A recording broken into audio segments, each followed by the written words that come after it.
বানানো হয়েছিল। আন্দোলন যখন শুরু হয়েছিল, আপনি বলেন মামুনুল হক সাহেব যখন ডাক দিয়েছিল, আপনারা যারা এর সমর্থন ছিলেন, আপনি বলেন তো দেখি, তিনি কি ওনার বাবার জন্য কোনো কিছু বলছিলেন? নিজের জন্য কোনো কিছু বলছিলেন? কোন দলকে বড় করার জন্য বলছিলেন? কোন দলকে ছোট করার জন্য বলছিলেন? না, বলে নাই। একটা কথাই বলছিলেন যে মূর্তি এটা মুসলমানদেরা সমর্থন করে না। ঠিক না বলেন? মূর্তি কখনো মুসলমানরা সমর্থন করতে পারে না। হিন্দু যদি মূর্তি বানায়, এতে আমাদের কোনো আপত্তি আছে?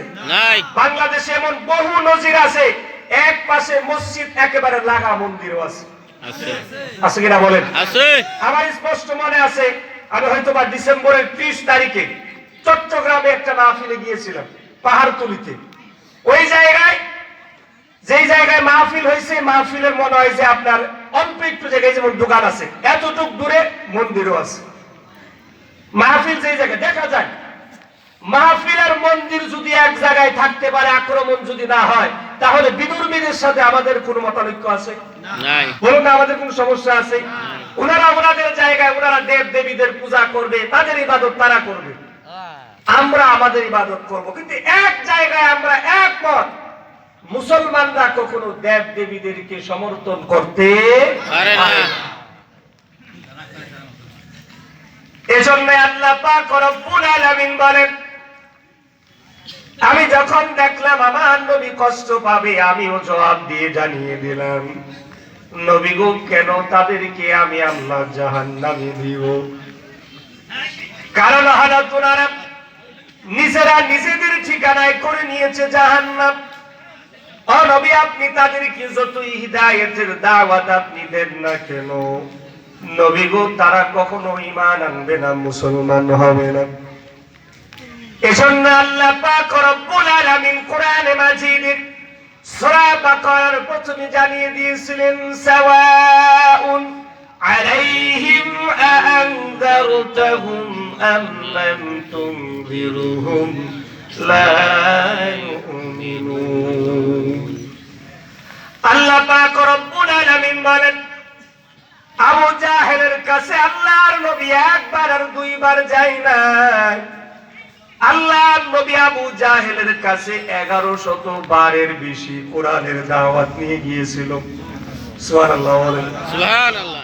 একটা মানুষের কাছে যখন 1100 বারের বেশি কালিমার দাওয়াত নিয়ে যাওয়া হয়, আপনি বলেন তো দেখি, এই মানুষটার কাছে কালিমার দাওয়াত চাইতে কি কোনো সমস্যা হয়েছে? বলুন না, কোনো সমস্যা? বোঝারও কোনো সমস্যা নাই। এই মানুষটার কাছে দাওয়াত পৌঁছানোর কোনো ত্রুটি ছিল না। আল্লাহ বলেন, নবী গো, তারে আপনি জান্নাতের আশা আর জাহান্নামের ভয়, ও নবী, আপনি তাকে জাহান্নামের যতই ভয় আপনি দেখান না কেন, জান্নাতের যত তামান্নায় তাকে দেখান না কেন, ও নবী, এই ব্যক্তিটা কিন্তু ঈমান আনবে না। কারণ হলো, ব্যক্তিটা তো এমন এক পর্যায়ে চলে গিয়েছে, ওই ব্যক্তিটা একেবারে দৃঢ় প্রত্যয় করে বসে আছে, মুহাম্মদ আমাকে যতই দাওয়াত দেব না কেন, আমি মুহাম্মদের দাওয়াতকে কবুল করব না। এভাবে বসে আছে। আপনি বলেন, এভাবে বসে থাকলে কাউকে হিদায়াত দেওয়া যাবে? বলেন, কাউকে হিদায়াত দেওয়া যাবে? এবার একটু চিত্রটা ঘুরায় দেখেন তো দেখি। আল্লাহর নবী সাহাবী হযরত বেলালের ঘটনায় বলি, বেলাল হাবশী রাদিয়াল্লাহু তাআলা আনহু যখন ইসলাম কবুল করেছিল, লম্বা করে বলবো না, আল্লাহর নবী সাহাবী হযরত বেলাল বলি, আমি যখন কালিমা গ্রহণ করে ফেলেছিলাম, আমার মনিব জেনে ফেলেছে আমি মুহাম্মদের কাছ থেকে ঈমান আনছি। আমারে ডাক দেয়া বলে, মুহাম্মদ, আরে ও বেলাল, শুনেছি তুমি নাকি মুহাম্মদের ধর্ম কবুল করেছো।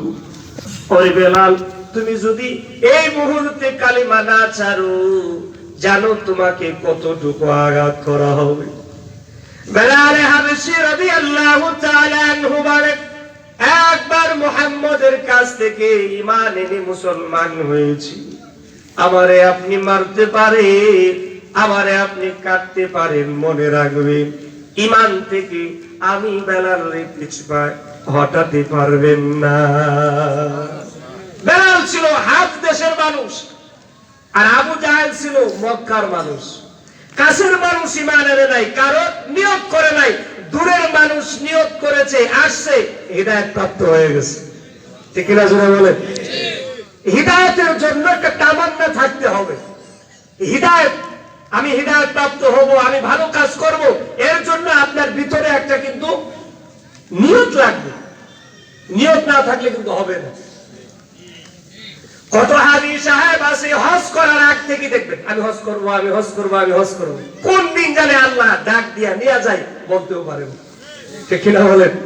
জিন্দেগিতে নিয়ত করেন নাই, অর্থ প্রচুর আছে, আল্লাহর ঘরে গিয়ে সেজদা দেওয়ার তৌফিক আর হয় না। আছে না এমন? বলেন আছে না এমন? অনেক টাকার মালিক কিন্তু কাবা করে যাইতে পারে না, কারণ নিয়তই নাই তার। নিয়ত থাকলে আমি সে যাইতো। এই জন্য ইমানের বড় দাম, ইমানের উপরে অটল অবিচল থাকতে হবে তো ইনশাআল্লাহ। বলেন না, থাকার দরকার আছে কিনা? ইমানের পথে অবিচল থেকে আমার মরণ যেন, সকলে বলুন আমিন। ইমানের পথে অবিচল থেকে আমার মরণ যেন তোমার কাছে মিনতি আমার, মহিম দয়াময়। ইমানের পথে অবিচল থেকে আমার মরণ যেন, সকলে বলুন আমিন।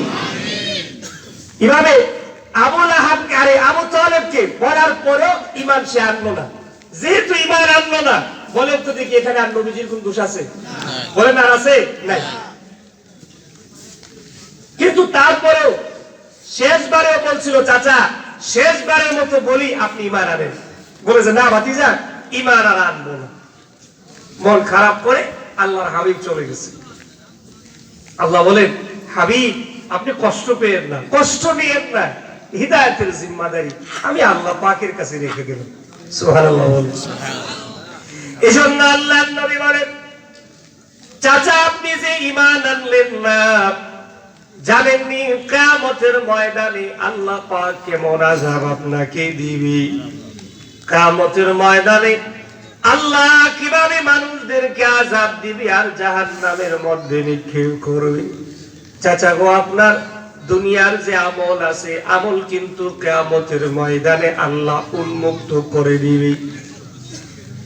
এবার কোরআনে মাজিদ থেকে শুনুন, আল্লাহ পাক রব্বুল আলামিন বলেন, কিয়ামতের ময়দানে আমি আল্লাহ কিভাবে তোমাদেরকে এই কিয়ামতের ময়দানে আচরণ করব শোনো।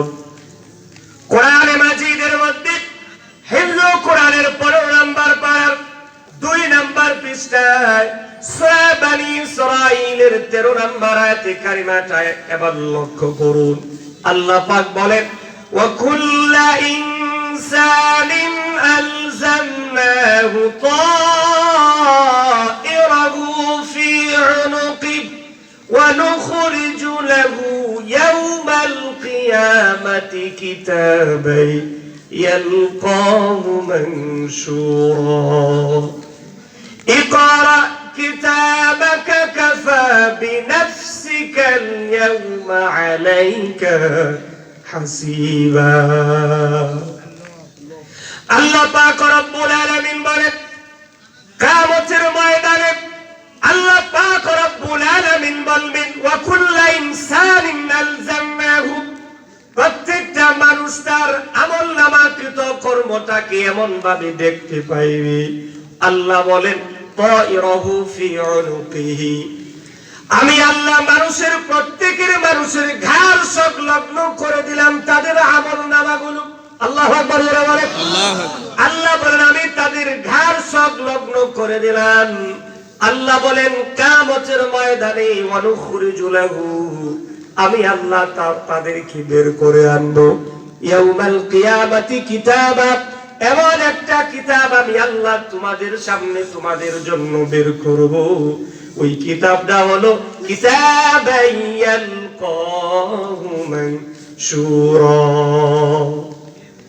বান্দারে তোমরা কিতাবখানি একেবারে উন্মুক্ত দেখবে, খোলা অবস্থায় দেখবে। ও বান্দা, এটা কোন কিতাব? আল্লাহ পাক রব্বুল আলামিন বলে, এই দুনিয়ার মধ্যে তুমি যে ভালো কাজ করেছিলে, বান্দারে ভালো কাজের খাতাটা হলো এটা। তুমি যে খারাপ কাজ করেছিলে, এ বান্দা খারাপ কাজ যে লিপিবদ্ধ হয়েছিল, এটা হলো সেই ডায়েরি। ওই ডায়েরিটা, ওই কিতাবটা তোমার সামনে তুলে ধরা হবে। ওই কিতাবটা যখন তুমি তোমার হাতে নিবে, আর যখন তুমি এটাকে পৃষ্ঠাগুলো উল্টাবে, তুমি বড় আশ্চর্যান্বিত হয়ে যাবে আর বলবে, রব্বুল আলামিন, এটা তো বড় আশ্চর্যান্বিত এক কিতাব। লা ইউগাদিরু সগীরাতান ওয়ালা কাবীরা। রব্বুল আলামিন এর ভিতরে দিয়ে ছোট্ট আমলটাও তুমি ছাড়ো না। রব্বুল আলামিন এর মাঝে ছোট্ট গুনাহ যে করেছিলাম, এটাও তুমি ছাড়ো না। আল্লাহ গো, এই দুনিয়াতে যা করেছিলাম সবগুলো তুমি এই জায়গায় উঠায়া দিছো। আয় আল্লাহ তাআলা, দুনিয়াতে যা করেছি সব তো তুমি জেনেই ফেলেছো। রব্বুল আলামিন, তুমি আবার আমাকে আবার যদি দুনিয়ার মধ্যে পাঠিয়ে দাও, ওয়াদা করলাম আর জিন্দেগিতে গুনাহ করব না। আল্লাহ পাক বলে, বান্দারে, আমি কি তোদের কাছে আমি কোরআন নাজিল করে জানায়া দেই নাই, দুনিয়ার মধ্যে গুনাহ করিস না, দুনিয়ার মধ্যে হারাম খায়ও না? ও বান্দা, আমি কি তোমাদের কি কোরআন নামক সংবিধান দিয়ে তোমাদেরকে জানায়া দেয় না? বান্দা, আমি সবাই আপনারা বলবো, হ্যাঁ আল্লাহ, আপনি আমাদেরকে জানিয়ে দিয়েছিলেন। কিয়ামতের ময়দানে যখন নাকি আমার আপনার হিসাব নিকাশ শেষ হয়ে যাওয়ার পরে, আমাকে যখন জান্নাতের ফয়সালা হয়ে যাবে, আমারে আপনারে যখন আল্লাহ জান্নাতি ফয়সালা জান্নাতে দিয়ে দিবে, জাহান্নামী ফয়সালা ব্যক্তিদেরকে আল্লাহ যখন জাহান্নামের মধ্যে দিয়ে দিবে, এমন সময় জাহান্নামের প্রহরী যারা আছে তারাও আমাদের জন্য মায়া করবে। সুবহানাল্লাহ বলেন। সুবহানাল্লাহ। জাহান্নামের যে প্রহরী আছে, প্রহরীও আমাকে আপনাকে প্রশ্ন করবে। কোরআনে মাজিদের সূরা মুলকের মধ্যে আল্লাহ পাক জানায়া দেন, কুল্লামা উলকিয়া ফিহা ফাওজুন সাআলাহুম খাজানাতুহা আলাম ইয়াতিকুম নাযীর।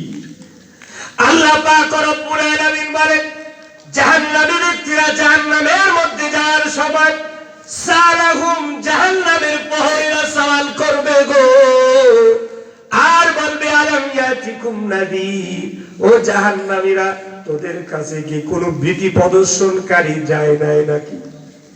এই জাহান্নামের ব্যাপারে তোমাদেরকে ভয় কি কেউ দেখায় না? জাহান্নামের আযাবের কথা কি তোমাদেরকে কেউ বলে নাই?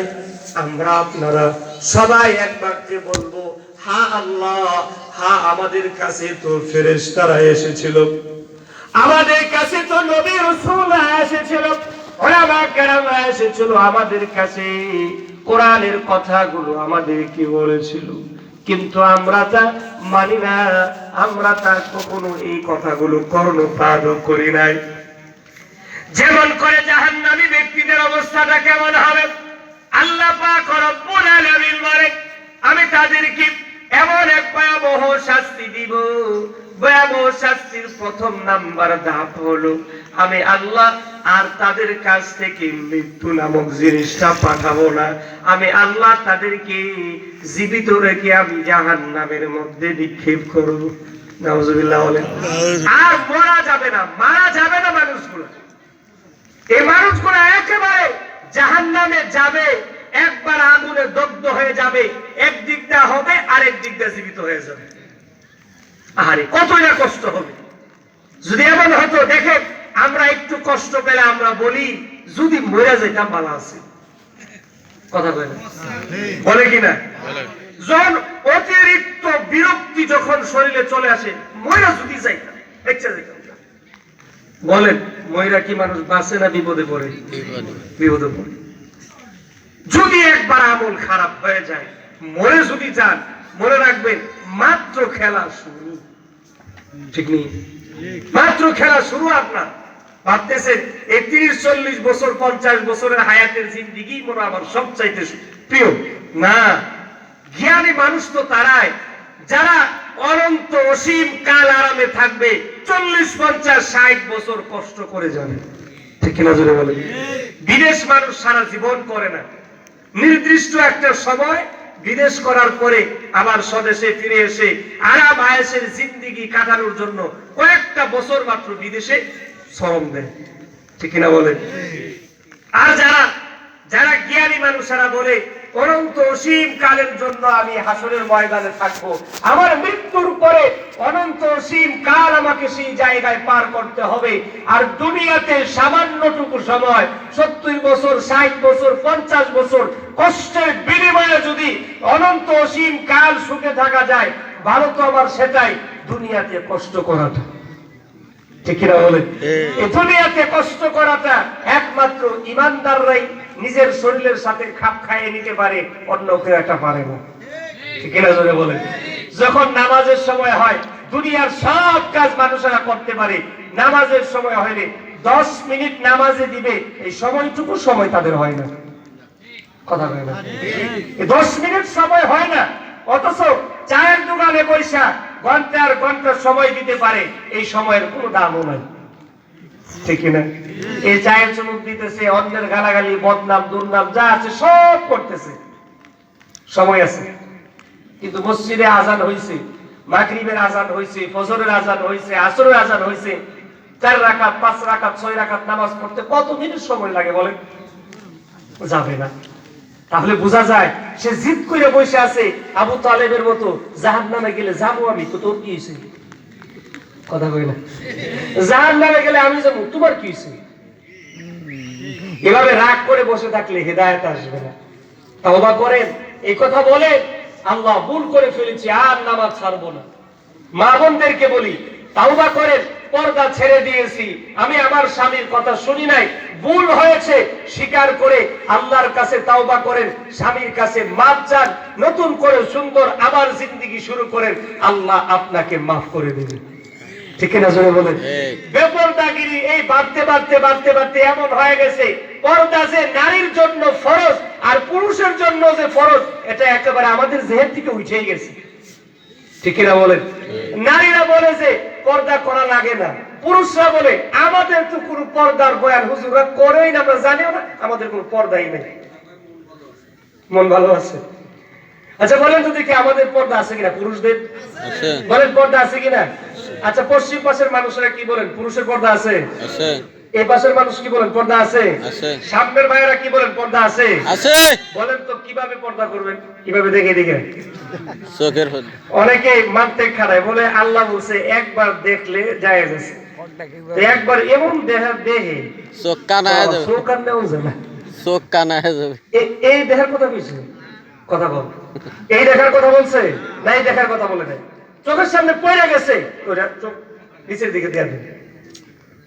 আর চিন্তা করলো চোখ জোর পড়ছে, এক করে ভালো করে দেখে এমন মোতালা করছে উর্ফের দিকে নিচে সব পিতারে।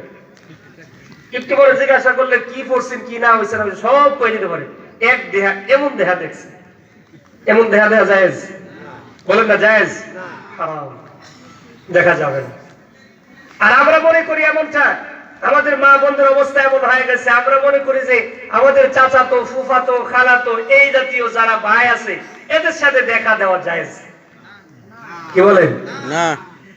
ছোট্ট একটা ভিডিও দেখছিলাম, ওই জায়গার মধ্যে এক মহিলা কইতেছে, আরে যদি জামাতে ইসলাম আয় আমাদের নাটকের কি অবস্থা হইল। জামাতে ইসলাম যে করে কথা বলতে হুজুর কখন থেকে পর্দাশীল ভিডিও বানাবো, নাটক বানাবো, পর্দাশীল দোয়া করতেছে আল্লাহ হেরা যাতে নাই কয়লা হবুল বিলে পর্দা ধোয়াই যাবো।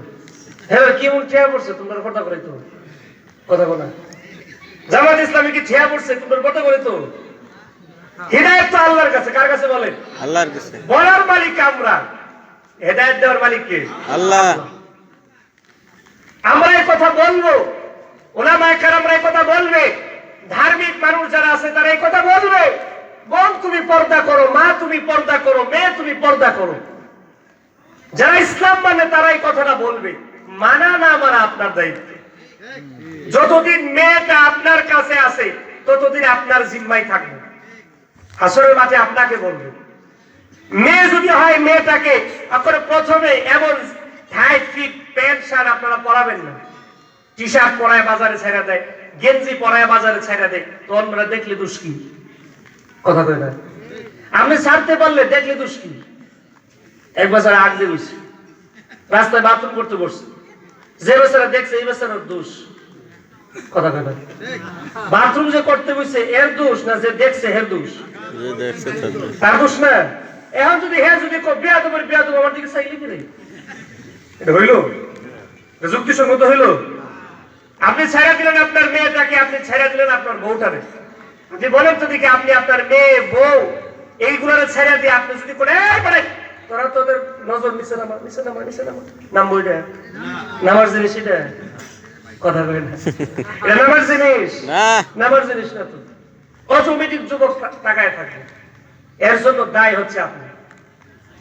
আবার এখন এমন বুরকাও বের হয়েছে এত টাইট পি, বুরকা পয়রো মনে ওজুম, এটা বুরকা পড়ছে না, আছে না? আছে। কথা বলা আছে কিনা? আছে। এমন কোন কাপড় পরবেন না যে কাপড় পরার পরেও মনে হয় আপনি উলঙ্গ, এভাবে আপনি কাপড় পরবেন না। আমি আমার মা বোনদেরকে ছোট করার জন্য বলি নাই, বাস্তবিকতা আছে বিদায় বলতেছি। মারা হচ্ছে আমাদের কলিজার টুকরা, আমাদের মা। মা যদি ভালো হয়ে যায় সন্তান অটোমেটিক ভালো হয়ে যাবে। এই দেশের প্রত্যেকটা ঘরে ঘরে যেই সমস্ত মা আছে আর বোন আছে, ওনারা যদি বলে আজকে থেকে আমার স্বামী যদি নামাজ না পড়ে এই বেটাটারে আমি বাদ দিতাম না, এমন কোন বেড়া আছে নিজে এই মার কথা না বললে তার সামনে কথা বল। আপনি বাহিরে যত বড়ই সিংহ হন না কেন, যতই হুঙ্কার দেন না কেন, ঘরে গেলে বলে কথা বলে না, যত হুঙ্কারে আপনি দেন ঘরে গেলে আপনি বিলায়, আপনি বিড়াল হতে হয়, এটাই স্বাভাবিক। তাহলে ঘরের ভিতরের মা যদি আমার শক্ত হয়ে যায়, ঘরের ভিতরের মা যদি বলে আজকে থেকে যদি তুমি নামাজ আদায় না করো তোমার আমি পাক করে খাওয়াবো না, তোমার কথাগুলো আমি শুনবো না, দেখবেন অটোমেটিক জামাই নামাজে দাঁড়ায়া যাবে। ঠিক কিনা জোরে বলেন? এমনও হইতে পারে এমন ঠেলার ঠেলায় উজু ছাড়াও নামাজ পড়তে পারে, এমন পরিস্থিতি হইতে পারে। তাহলে বোঝা গেল মূলে হচ্ছে মা। মা যদি ঠিক হয়ে যায় গোটা বাংলাদেশ ঠিক হইতে একদিন সময়ও লাগবে না।